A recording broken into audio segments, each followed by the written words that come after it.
I'm always impressed with the fighting mechanics on Awake. It's better than some of the TV shows I've seen, and any show that I can see Tyler get punched in the face needs to have the critics raving. Okay, so our next guest is actually currently from a condemned car wash, and he also has a wristband on his wrist that he's trying to hide with his blazer, but it says Artist Lounge on it, so it's really cool. Please welcome JD Mersault. Thanks for coming. Oh, I feel really bad. I'm sorry to just point out your wristband. But it's cool, man. I don't know. There's a glittery one, but there's also one that says Artist Lounge, which is awesome. I get to lounge. Yeah, you get to lounge here. I do. How you doing? I'm well, thank you. That's good. And you're here kind of representing Rec City and Demo Tape as one of the two resident writers. Am I right about that? Yes, that is correct. So tell me a little bit about that.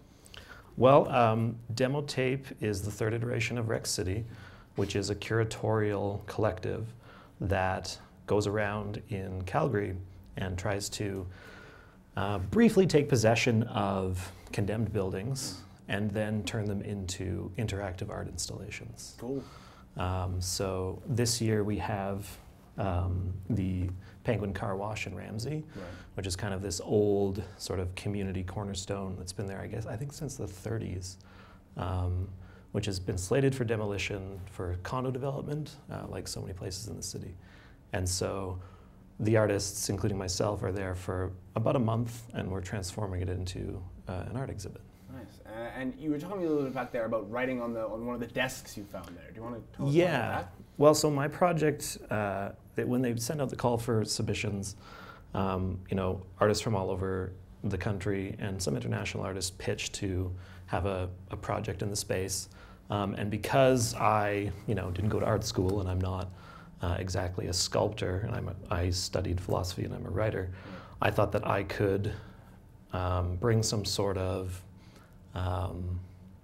literary sensibility to the place, because of course the building has a long history, which I'm mostly ignorant of, but... Penguin Car Wash, the lore. Yeah, I actually spent a little bit of time there as a kid, but that's another story. Anyway. That's another thing.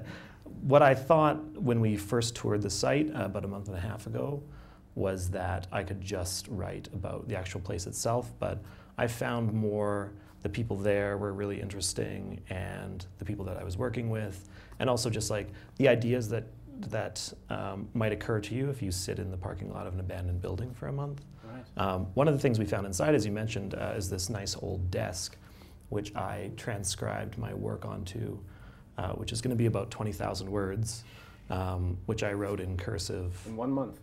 Yeah, in a month I spent a few hours a day. Oh my God, yeah. And then you transcribed all that onto a blog? Yeah, so my blog, which is 44fragments.tumblr.com. Boom. Plug in it. Nice. We put it on Tumblr so that people could reblog stuff, and it's like gets mimetic in that way.